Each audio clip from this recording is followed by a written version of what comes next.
Assalamualaikum warahmatullahi wabarakatuh. Selamat malam Bu Umni Salama STMMSI. Selamat malam teman-teman semua. Perkenalkan nama saya Ramadhani Nur Sajito dengan NIM 415210100097. Jadi di video ini saya akan menjelaskan modul 6 tentang fungsi. Oke, langsung ke pembahasan pertama yaitu fungsi merupakan bagian blok dari kode program yang dirancang untuk melaksanakan tugas tertentu. Jadi fungsi itu merupakan blok dari kode program. Yaitu contohnya seperti ini teman-teman. Main ini juga kode blok kan. Nah, kayak gini. Nah, ini fungsi. Terus misalkan kita mau bikin fungsi in luas persegi panjang. Nah, begini. Nah, ini kode bloknya. Nah, yang dirancang untuk melaksanakan tugas tertentu. Nah, di sini nanti ada tugas. Tugasnya apa? Di tugasnya ada bisa input, output, proses, apalagi perulangan juga bisa semuanya di sini. Oke. Fungsi merupakan bagian penting dalam pemrograman C dengan tujuan program menjadi terstruktur sehingga mudah dipahami dan mudah dikembangkan. Nah, benar. Jadi lebih terstruktur daripada kita harus menulis begini di dalam main semua. Nah, di sini ngumpul semua di sini. Nah, daripada begini dengan adanya fungsi kita bisa membuatnya menjadi lebih terstruktur dan mudah dibaca dan mudah dipahami dan juga dikembangkan. Nah, dan kita tinggal panggil di sini luas persegi panjang. Nah kan lebih simpel kan mainnya nanti. Misalkan di sini ada banyak fungsi. Misalkan di sini ada banyak kode. Dengan ada fungsi, kita tinggal nulis ini, terus nanti masukin di fungsi yang lain. Nah, seperti itu. Nah, jadi terstruktur kan. Misalkan di sini fungsi yang lain luas segitiga. Nah, daripada kita nulis di sini semua perhitungannya, input, output, prosesnya, nah mending kita tulis di sini luas segitiga. Terus kita panggil deh apa fungsi ini. Nah, kita jalankan di sini. Apa di sini? Misalkan outputnya ada in A sama dengan 20, in B sama dengan 10. Nah, terus in luas. Nah, kan panjang nih. Nah, kan panjang. Dengan ada ini lebih simpel kan. Nah, dapat mengurangi pengulangan kode, duplikasi kode. Benar. Misalkan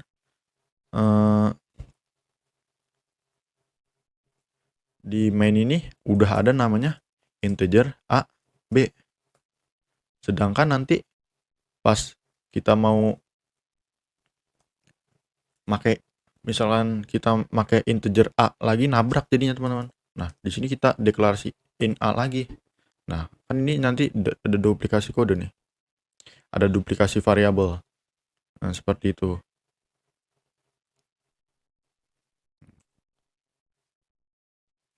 Terus, tugas khusus yang dilakukan suatu fungsi dapat dilihat dari beberapa fungsi standar, misalnya Get dengan tugas untuk membaca kode tombol papan ketik yang ditekan. Printf dengan tugas menampilkan informasi atau data ke layar. Terus apa lagi? Scanf yang tujuannya untuk menginput data. Terus apa lagi? Misalkan clear screen untuk meng-clear screen layar kita. Masih banyak yang lainnya teman-teman. Dan selanjutnya, pada umumnya fungsi memerlukan masukan yang dinamakan sebuah argumen atau parameter. Jadi fungsi ini memerlukan yang dinamakan parameter, argumen. Argumen apa sih teman-teman? Nah, argumen itu yang kayak gini. Misalkan kita di sini luas segitiga. Kan seperti ini ya. Nah, argumen itu yang di sini teman-teman. Misalkan di sini in A sama dengan 20. Nah, kita taruh argumennya di sini. Kita mau bawa luas segitiga ini ke parameter ini nanti. Begini, jadi di sini namanya argumen A. Jadi sekarang luas segitiga punya argumen A. Nah, jadi di luas segitiga ini kita bisa masukin ini A. Kenapa ini bisa masuk sini? Karena ini parameter. Nah, jadi ini parameter, yang ini argumen. Si argumen ngebawa, nanti si di parameter ini naruhnya teman-teman. Begitu. Masuk ke ini selanjutnya diolah oleh fungsi dan hasil keluaran dapat berupa sebuah nilai. Disebut nilai keluaran fungsi atau nilai balik fungsi. Nah, hasil keluaran bisa berupa sebuah nilai. Misalkan di sini kita mau ngitung luas segitiga. Misalkan luas segitiga itu alas kali tinggi. Berarti in T 10. Nah, di sini in kita bawa argumennya in A T. Nah, kita taruh di sini parameternya. Jadi kita bisa ambil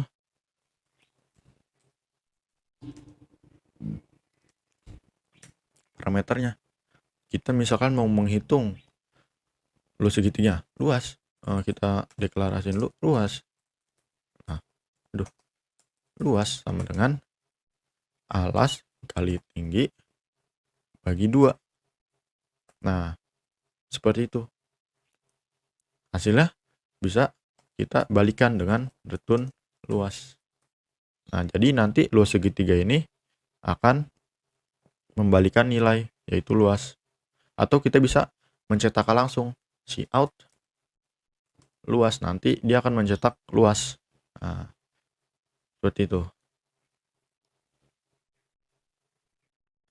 Bentuk umum sebuah fungsi adalah sebagai berikut. Nah, tipe yang di sini kita pakai adalah in, tipe datanya. Terus nama fungsinya adalah luas persegi panjang. Nah, parameter fungsi ini teman-teman yang tadi saya jelaskan. Parameter. Nah, ini parameter fungsi namanya. Terus deklarasi parameter. Nah, di sini kita bisa deklarasiin parameter nih, alas kali tinggi. Nah, terus tubuh fungsi. Tubuh fungsi itu ini dari sini sampai sini. Itu bentuk umumnya. Terus selanjutnya tipe fungsi digunakan untuk menentukan tipe keluaran fungsi yang dapat dipilih dari salah satu tipe data yang berlaku dalam si, seperti char atau integer. Jadi fungsi ini tipe datanya bisa integer, terus apa lagi? Char, terus bisa float juga. Nah, jika tipe fungsi tidak disebutkan, maka akan dianggap sebagai integer. Misalkan kita nggak ngasih tipenya begini. Nah, di sini otomatis integer tipe datanya. Luas persegi panjang ini integer. Seperti ini. Nah, ini sama aja jadinya. Sebuah fungsi dapat saja tidak mengandung parameter sama sekali, bahkan tanpa deklarasi parameter. Nah, seperti ini. Tidak mengandung parameter sama sekali, bahkan tanpa deklarasi parameter. Nah, bisa langsung nge-return gitu.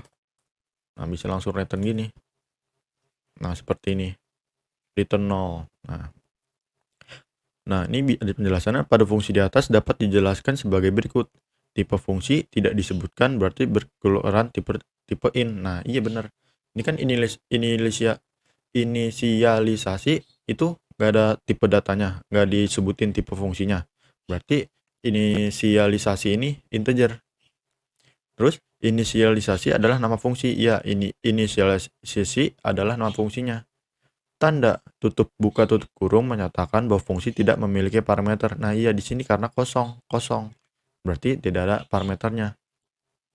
Tanda buka kurung kurawal dan tutup kurung kurawal merupakan awal dan akhir fungsi. Iya, di sini adalah awalnya, di sini adalah akhirnya fungsi. Jadi di sini adalah badannya. Di sini nih, badan. Nah, ini badannya. Nah, ini tutupnya dan ini pembukanya. Return 0 merupakan pernyataan dalam tubuh fungsi. Nah, return 0 ini merupakan pernyataan dalam tubuh fungsi. Nah, iya, ini pernyataan dalam tubuh fungsi. Oke. Ke pembahasan selanjutnya, fungsi tanpa nilai balik. Pada umumnya, fungsi tanpa nilai balik atau return value ini digunakan untuk melakukan proses yang tidak menghasilkan nilai seperti melakukan pengulangan, proses penegasan nilai, ataupun yang lainnya. Jadi, kan di sini kita pakai return. Kalau tanpa nilai balik, itu tanpa return. Gimana contohnya? Seperti ini. Kita nggak pakai return. Nah, ini disebut fungsi tanpa nilai balik. Nah, dalam bahasa C++, fungsi semacam ini tipe kembalinya akan diisi dengan nilai void. Ya, benar. Kita nggak pakai return, soalnya pakai cout. Nah, tipe kembalinya void. Oh, tipe ininya maksudnya void. Nah, seperti ini, void. Atau tidak menghasilkan nilai. Karena tidak menghasilkan nilai, maka disebut void. Kita tulis void di sini.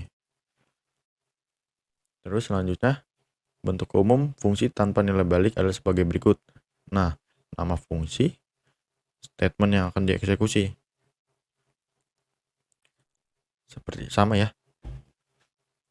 Luas segitiga, nama luas segitiga. Terus di sini kan ininya. Statement yang akan diisi. Nah, ini misalkan statement yang akan diikuti nanti. Nah, ini bentuk umumnya. Berikut ini contoh program pembuatan fungsi tanpa nilai balik. Nah, kenapa ini disebut fungsi tanpa nilai balik? Karena di sini tidak ada return. Nah, dan juga fungsi tanpa nilai balik itu sangat berguna untuk pengulangan. Nah, powerful banget nih jadinya. Fungsi tanpa balik untuk perulangan.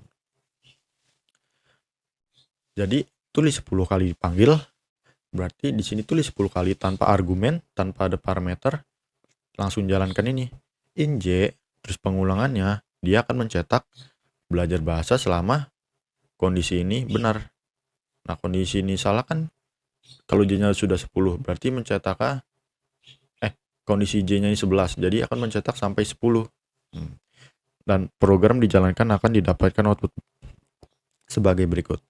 Nih, ada berapa nih? 1, 2, 3, 4, 5, 6, 7, 8, 9, 10. Nah, benar ya perulangannya.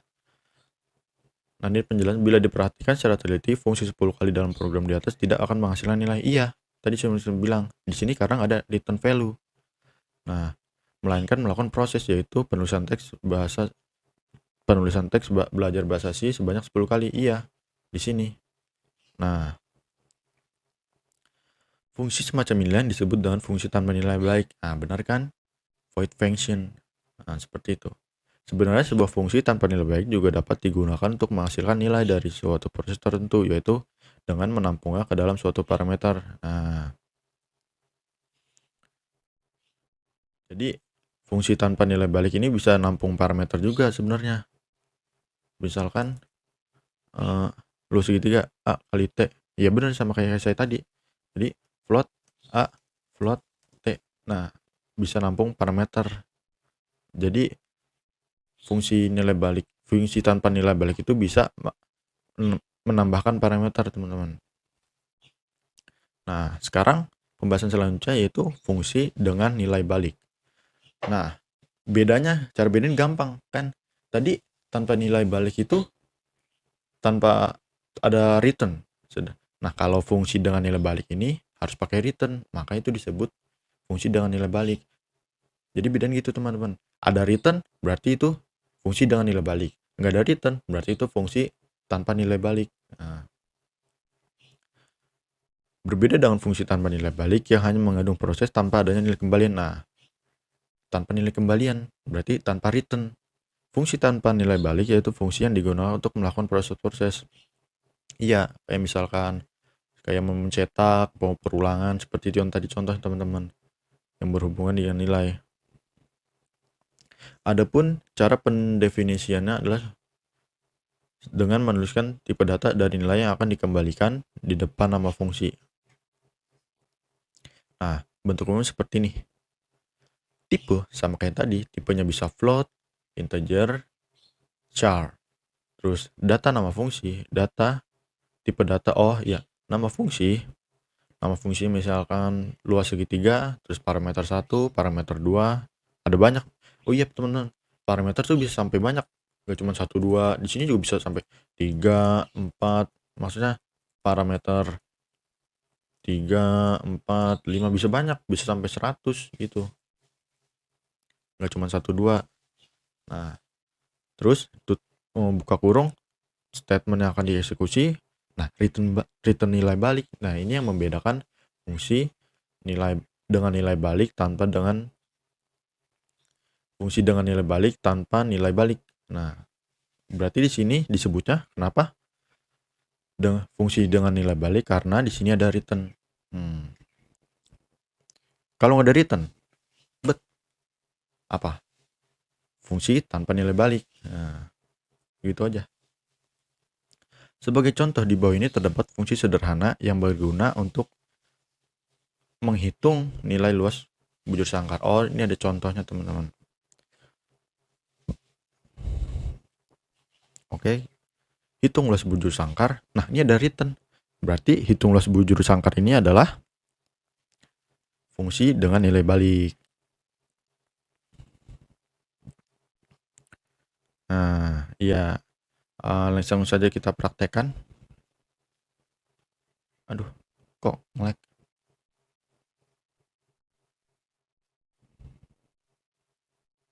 Oh, beda. Langsung saja kita praktekkan.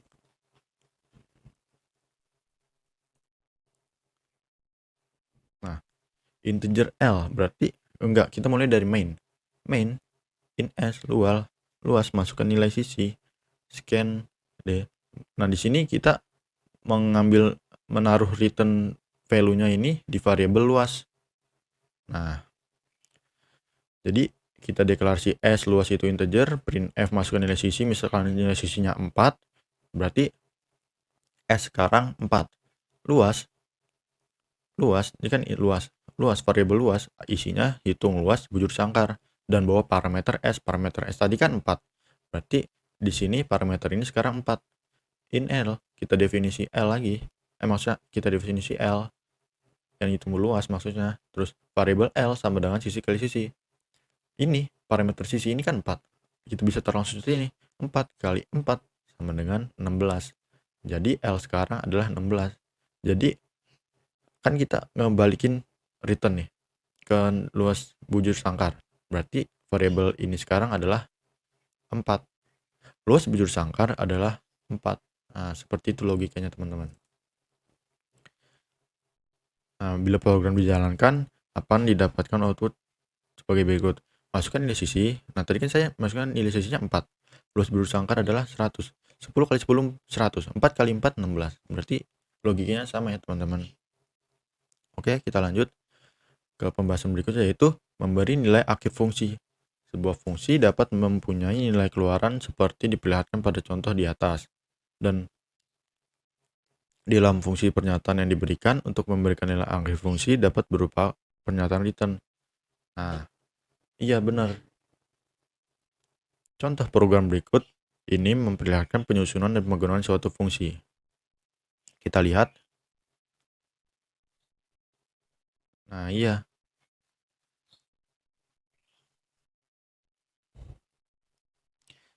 Jadi, memberi nilai akhir fungsi yang dimaksud bedanya apa? Jadi, di sini kita menginisialisasi dulu nih. Nah, terus ininya di mana kode bloknya? Kan biasanya begini. Nah, kode bloknya di mana? Kode bloknya itu ada di sini.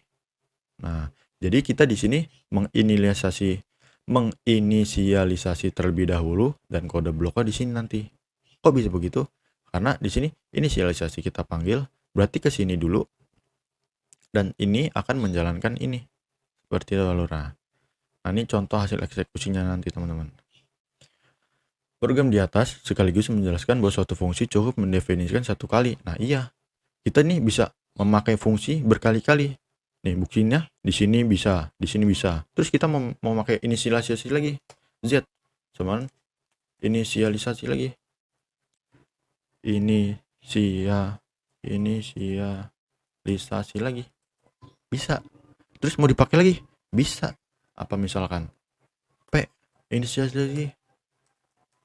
Bisa seperti itu, bisa berkali-kali. Nah, aduh, tetapi dapat digunakan beberapa kali untuk menghindari duplikasi kode dan menghemat penulisan program maupun penyimpanan kode dalam memori. Nah, ini sangat menghemat penulisan program. Jadi, program kita nanti nggak panjang-panjang banget. Jadi, menggunakan fungsi dengan sekali dan menulis misalkan 5 kode, nah, kita bisa menghemat sampai ratusan kode gitu maksudnya. Terus, bagi suatu fungsi, jika suatu pernyataan return dieksekusi, maka eksekusi terhadap fungsi akan berakhir, dan nilai parameter return akan menjadi keluaran fungsi untuk fungsi yang tidak memiliki pernyataan return. Maka, tanda penurunan akan digunakan sebagai tanda akhir eksekusi fungsi. Nah ini, akhir fungsinya, dan return ini akan menjadi keluaran fungsi. Nah, berarti return ini 0. Berarti inisialisasi ini 0. Ya nggak? 0 kan? Contoh eksekusi. Berarti X ini 0, Y-nya juga 0. Nah, karena di sini return-nya 0. Oke, selanjutnya. Pada contoh berikut, fungsi digunakan untuk memperoleh nilai minimum di antara dua nilai yang ada parameternya. Oke, kita praktekkan.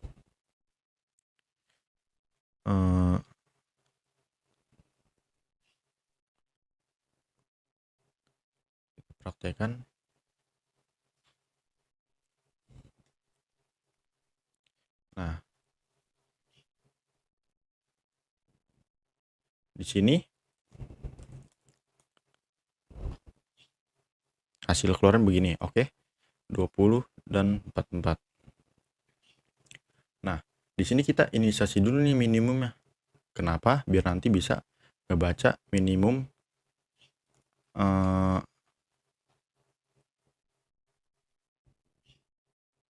minimum di mana kodenya ya? Oh, di sini. Oh.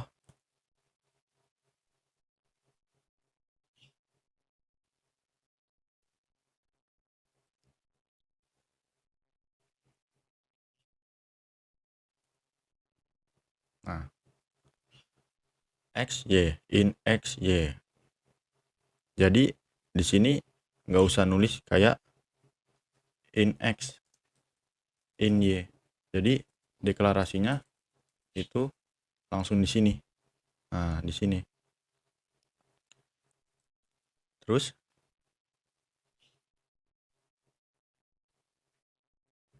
ia mendeklarasikan in X dan Y.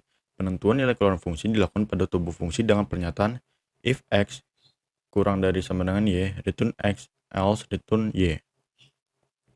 Pernyataan di atas merupakan jika X kurang dari Y, maka nilai keluaran fungsi adalah sebesar nilai X.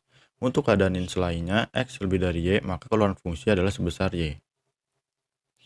Fungsi minimum dipanggil dua kali. Yang pertama, hasil minimum AB yang memberikan nilai antara kecil A dan B. Yang kedua, nilai terkecil minimum 3 dan 2. Kita lihat. Nah, iya, minimum ini dipanggil di sini dan di sini. Oke, lanjut ke pembahasan berikutnya, yaitu prototype fungsi. Dari kedua contoh program di atas dapat dilihat bahwa penulisan fungsi bisa pada awal program maupun akhir program. Iya. Kalau yang awal program, fungsinya itu kita langsung tulis di atasnya, di atas main. Kalau yang di akhir program, kita nulisnya di bawah main. Nah, tapi yang di bawah program ini kita harus menginisialisasi terlebih dahulu fungsinya. Seperti itu bedanya. Ini penjelasannya. Pendeklarasian fungsi seperti pada program fungsi .C++ dikenal sebagai prototype fungsi atau function prototype.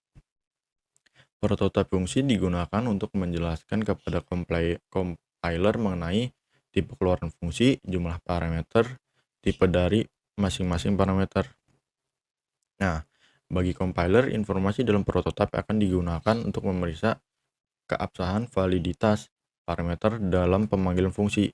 Salah satu keuntungan penggunaan prototype, compiler akan melakukan konversi seandainya antara tipe parameter dalam definisi dan parameter saat pemanggilan fungsi tidak sama, atau akan menunjukkan kesalahan kaku dalam jumlah parameter dalam definisi dan saat pemanggilan berbeda. Nah, jadi dengan prototype fungsi ini kita bisa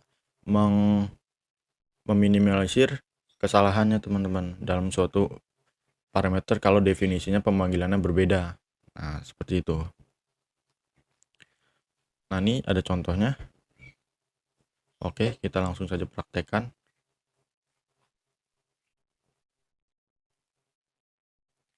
Nah, di sini ada float jumlah, berarti jumlah fungsi jumlah ini tipe datanya float xy, parameter xy. Apa ya, kita running bisa nggak? Ada error. Oh, bisa. Oke, jumlah float xy. Saya rapikan dulu sebentar.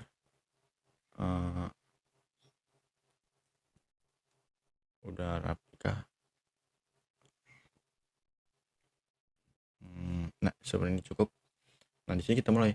In A 6, in B 3. Berarti in A ini tipe datanya integer, nilainya 6. B integer, nilainya 3. C float. C jumlah.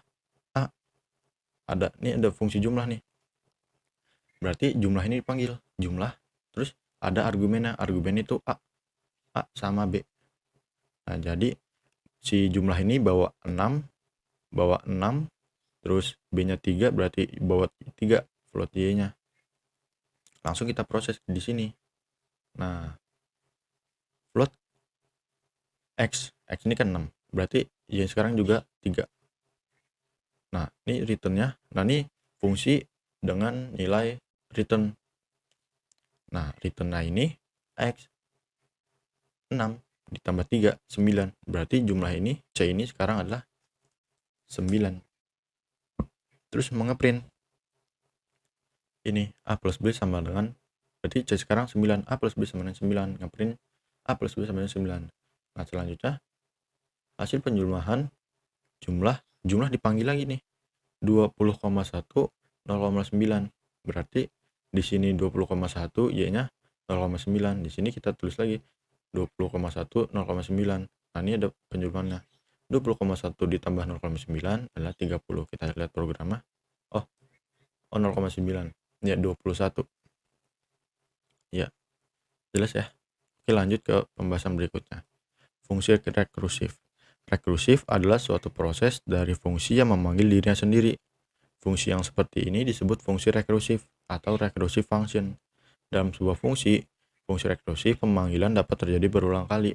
Karena ada proses yang berulang-ulang, maka harus ada suatu kondisi yang mengakhiri prosesnya. Jadi fungsi rekursif ini bisa memanggil dirinya sendiri, teman-teman. Fungsi ini juga akan terus berulang kalau tidak diakhiri dengan proses, dan dia akan terus berulang-ulang.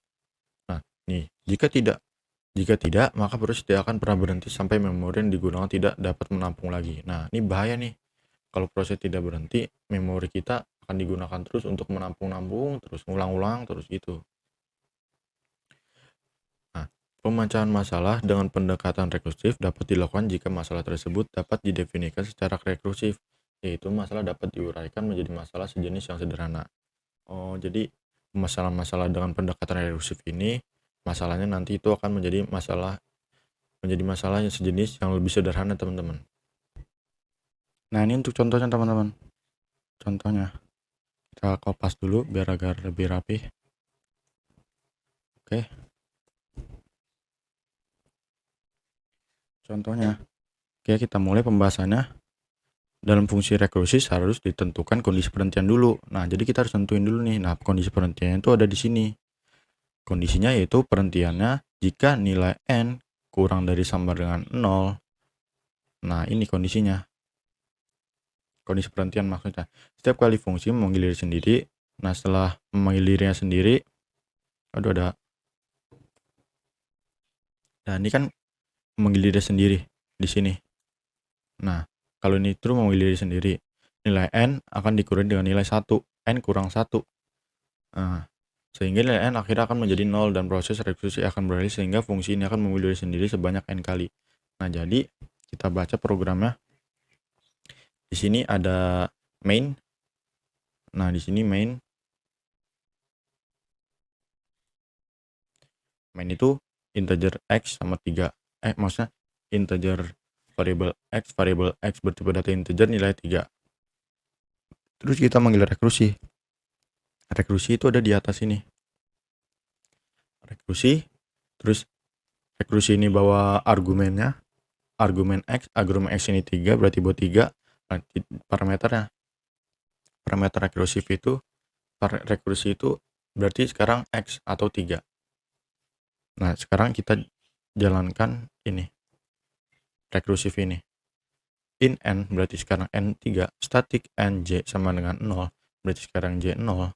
Nah, if in n-nya 3 kurang dari sama dengan 0,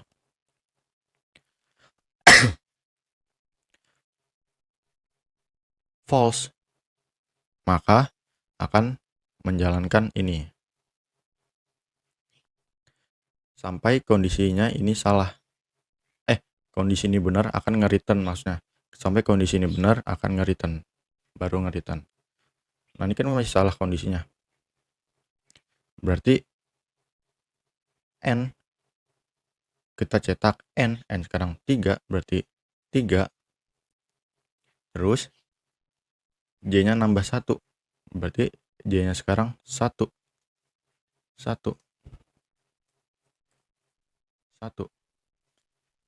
Nah, terus rekursi ini dipanggil lagi. N kurang 1, berarti sekarang n sekarang adalah 2. N sekarang 2. Nah, berarti 2 kurang dari sama 0, false, akan jalankan program ini. Nah, berarti j sekarang kita ngeprint dulu n-nya berapa. N sekarang 2. Iya nggak? Iya, n sekarang 2. Maka akan cetak 2. Terus j-nya ditambah 1, jadi j sekarang 2. Nah, itu rekursi dipanggil lagi. N kurang 1, 2. 2 dikurang 1. 2 dikurang 1, itu 1. Nah, terus, Nah, terus akan jalanin lagi. In, j-nya sekarang 2, terus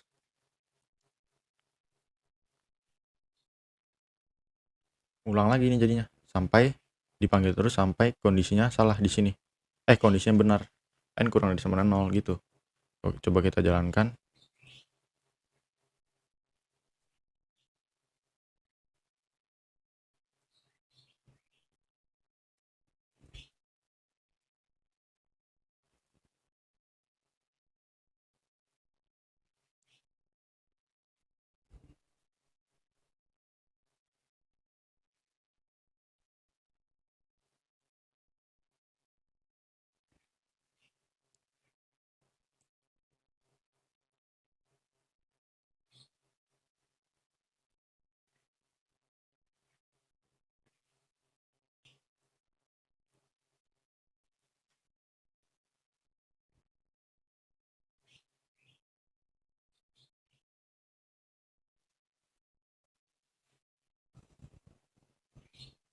Nah, sudah benar. N-nya dicetak sampai 3 kali. Nah, oke, kita lanjut ke pembahasan berikutnya. Contoh untuk menggambarkan fungsi rekursi yang sering digunakan adalah fungsi untuk mendapatkan nilai faktorial dari suatu bilangan bulat. Nah, ini untuk contohnya.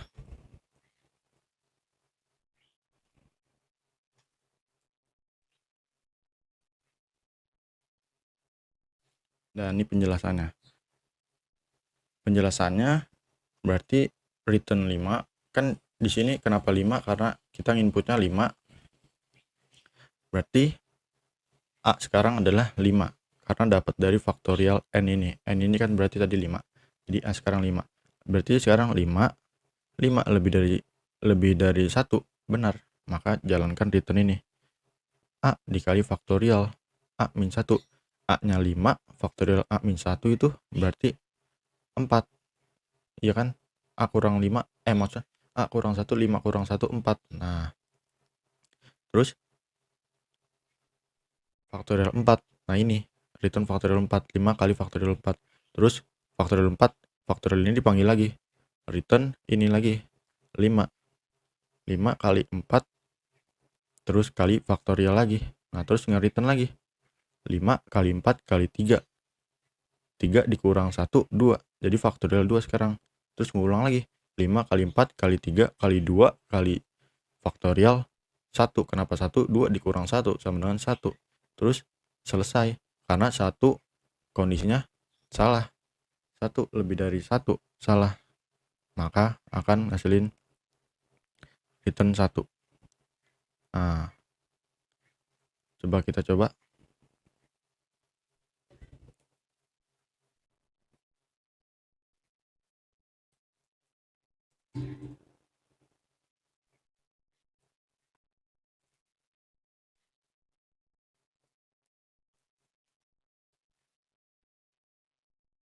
Lima. Nah benar, faktor dari 5 adalah 120. Oke, pembahasan selanjutnya yaitu perbandingan rekursif dengan iteratif.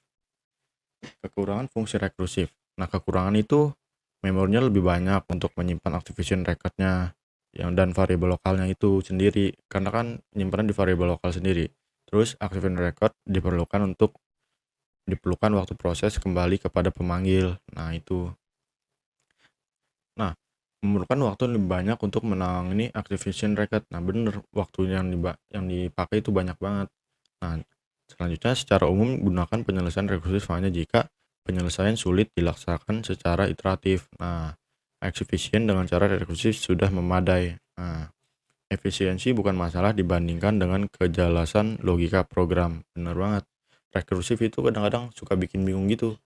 Makanya kalau pengen efisiensi terus udah cocok banget untuk pakai rekursif, nah itu cocok banget buat efisiensi. Tapi kejelasan logika program mah agak kurang gitu. Jika sebuah masalah dapat diselesaikan dengan cara iteratif, maka gunakan iteratif. Jika penyelesaian dengan menggunakan iteratif memerlukan algoritma yang relatif rumit, dapat dicoba dengan pendekatan rekursif, karena rekursif memerlukan sumber daya yang lebih banyak. Ya, jadi misalnya iteratif lebih algoritma susah banget, pakai yang iteratif kita bisa pakai yang rekursif. Nah, pendekatan rekursif maksudnya. Nah, selanjutnya adalah latihan. Oke, kita buat latihannya. Aduh, di tab ini. Oke, kita langsung praktekkan aja ya di sini. Buat program dengan menggunakan fungsi dan kerangka program sebagai berikut. Nah, di sini ada nilai proses rata-rata UAS UTS kuis. Oke, berarti kita include, saya pakai IOStream terus using namespace std.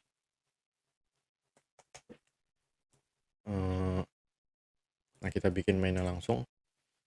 Main memakai in atau tidak sama aja, karena kan kalau main begini doang dianggapnya integer, sama halnya kayak begini.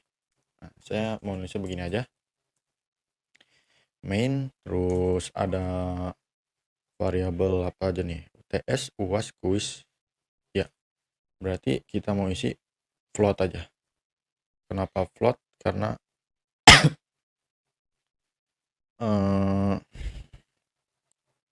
kenapa float? Karena bisa koma gitu, desimal.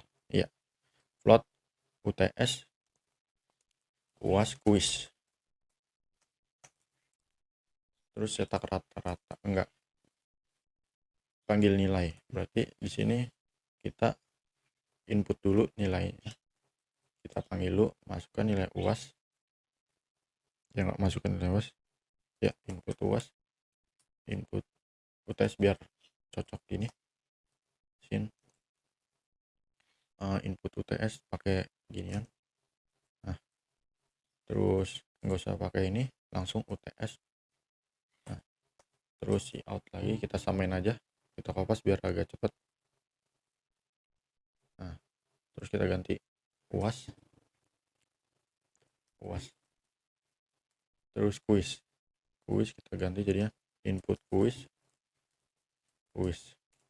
Ada berantakan dikit sebentar. Oke, berarti sudah input nilainya. Berarti kita panggil nilai. Kita panggil nilai. Terus dikasih argumen UTS, UAS, kuis. Nah, kita panggil sini. Kita bikin ininya float aja. Daripada integer nanti nggak bisa desimal. Float nilai. Terus ada float UTS, float UAS, float kuis. Kita langsung kok. Nah, ya kita bikin rata-rata kan, cetak rata-rata, iya rata-rata. Oke, langsung aja kita proses UAS UTS UAS plus kuis. Rata-rata sama dengan UTS plus UAS plus kuis. Kenapa UTS UAS kuis? Rata-rata seharusnya dibagi 3. Bagi 3 begini. Nah, ini baru rata-rata. Oke. Setelah itu kita mau nampilin langsung aja di sini ya, nggak ada perintah cetak rata-rata ya. Cout rata.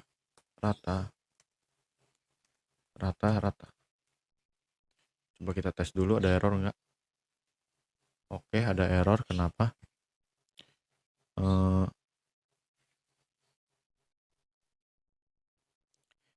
In main. Oh ya, kenapa di sini buatnya ya? Di sini. Nah, kenapa nih error? Ini kebalik panahnya. Si in kanan. Oke, sudah. UTS misalkan 10, UAS 10, kuis 10. Rata-ratanya 10. Oke, benar berarti codingannya. Kita kasih endline aja di sini. Endline biar lebih rapi. Ini juga dikasih endline. Oke, berarti yang ini udah tinggal panggil input piramid. Berarti piramid kita void aja, void piramid.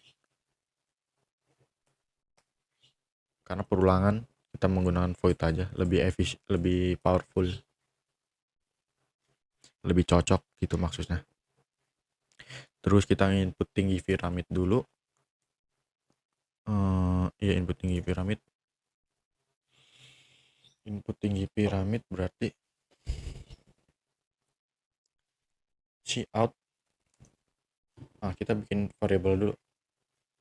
Kita integer aja, integer tinggi piramid. Cout tinggi piramid. Maksudnya masukkan tinggi piramid.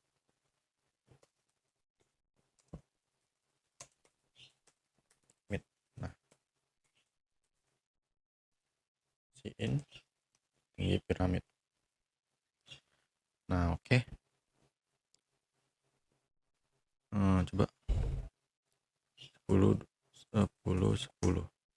masuk tinggi piramid. Oke, nggak ada error. Masuk tinggi piramid begini. Terus kita panggil piramidnya. Piramid tinggi, bawa argumen tinggi piramid. Nah, jangan lupa return 0. Oke. Terus kita bikin logikanya piramid. Oke, kita bikin in ij. Oh ya, piramidnya kasih parameter yang udah dibawa argumennya. Tinggi, tinggi. In i in j. Terus kita bikin pengulangannya for I sama dengan 1. Kita pakai for aja, kurang dari sama dengan tinggi I plus plus. Terus kita pakai percabangan, for percabangan J sama dengan 1. J kurang dari sama dengan I, J nya jadi nambah lagi. Bisa nggak gini, si out J, terus si out masih batas seharusnya benar. Oke, ada error, tinggi was not declared. Oh, tinggi piramid aja kah?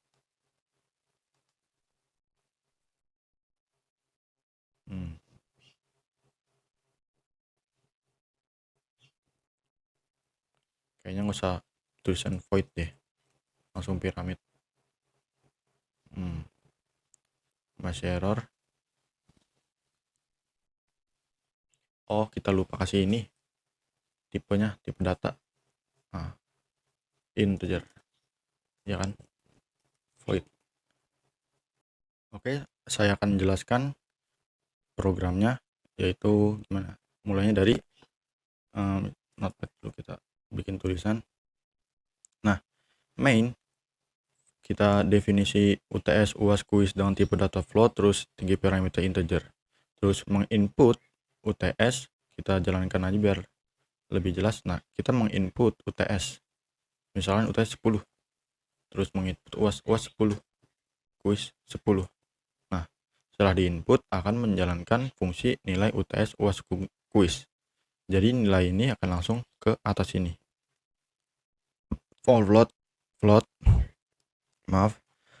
Fungsi float nilai. Nah, di sini ada UTS, terus ada UAS, ada kuis. Iya, benar, UTS UAS kuis. Nah, kita bawa UTS UAS kuis, terus selanjutnya rata-rata dengan tipe data float. Variabel rata-rata ini isinya UTS tambah UAS tambah kuis. UTS tambah UAS kuis. Tadi kan 10 10 10. Berarti 10 tambah 10 tambah 10 30. 30 bagi 3 adalah 10. Nah, setelah itu cout and len rata-rata, cetak rata-rata. Setelah itu rata-ratanya berapa? 10 tadi. Coba apakah benar? Nah, benar, rata-ratanya 10. Setelah itu masukkan tinggi piramid. Masukkan tinggi piramid itu di sini. Nah, di sini kita cetak masuk ke tinggi piramid. Setelah itu inputannya berapa, tinggi piramid itu misalkan 3. Nah, setelah itu kita manggil piramid dan bawa tinggi piramid. Argumen tinggi piramid itu 3. Di sini kita tulis 3. Jadi piramid ini sekarang tingginya 3. Ya. Setelah itu, nah di sini kita pakai void. Kenapa? Karena di sini for dan nggak ada return itu. Nah, kenapa pakai void? Karena nggak ada return dan lebih powerful aja untuk for, lebih cocok gitu maksudnya. Nah, terus I sama dengan 1, berarti sekarang I sama dengan 1. I 1 kurang dari sama dengan tingginya 3. Berarti tinggi sekarang, oke, kita tulis di sini var sekarang. Isi variabel sekarang. I sekarang 1. Tingginya 3. J-nya 0. Outputnya begini nanti. I kurang dari sama dengan 3, berarti statement ini jalan. Berarti J sama dengan 1, berarti J sekarang 1. J kurang dari sama dengan I. J kurang dari sama dengan I. I-nya sekarang 1. 1 kurang dari sama dengan 1. Itu true. Maka akan mencetak J ini. Nah, kita cetak di sini 1. Nah, setelah itu ngulang lagi, ada spasi di sini. Sebelum ngulang lagi di sini ada spasi, berarti kita kasih spasi. Nah, setelah itu ngulang lagi karena tadi masih true. Nah, berarti I-nya nambah jadi 2. Berarti I sekarang 2. Maksudnya J sekarang 2. J sekarang 2. Nah, di sini J sekarang 2. Nah, kita ngulang ke sini. J kurang dari sama dengan I, berarti 2 kurang dari sama dengan I kurang dari sama dengan 1 itu false, maka nggak akan mencetak ini. Dan akan lanjut ke statement ini, cout end line. Berarti kita enter new line. Nah, setelah itu, ini kan tadi masih true kondisinya. Kan ini belum salah, maka ulang di sini. Kan I plus plus. Jadi I sekarang 2. 2. 2 kurang dari sama dengan 3, tingginya 3. True, maka akan jalankan statement ini lagi. Nah, J sama dengan 1. J berarti balik lagi ke 1. 1. Terus 1 kurang dari sama dengan 2. True, maka akan menjalankan statement ini. 1. Nah, terus ngulang lagi. J plus plus nih. Statement udah selesai, terus J-nya jadi 2. Jadi 2. Nah, J plus plus jadi 2. Nah, setelah itu 2 kurang dari sama dengan 2. True. Maka statement ini kan jalan lagi. Mencetak J. J sekarang 2.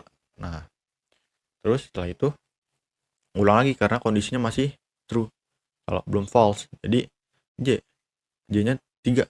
Ya, J-nya jadi 3 karena nambah 1. Nah, J plus plus. Setelah itu 3 kurang dari sama dengan 1. 3 kurang dari sama dengan 2. I-nya sekarang 2. False. Maka akan lanjut ke statement ini. Berarti enter lagi. Nah, setelah itu I-nya nambah jadi 3. I-nya sekarang 3. Nah ini ulang lagi. Berarti ulang sama kayak gini. 1, terus cetak 2, terus 3. Nah, logikanya seharusnya sudah benar. Coba kita coba. Ini 3. Oh, benar. 1, 2, 3. Sama logikanya. Coba kita tes 4. Logikanya 4. 10, 10, 10, 4. Nah, akan terus berulang sampai tinggi piramid ini. Sebanyak tinggi piramid itu. Oke. Ya, cukup. Sekian dari saya untuk penjelasan modul 6 tentang fungsi. Apabila ada kesalahan mohon dimaafkan. Sampai berjumpa di modul ke-7.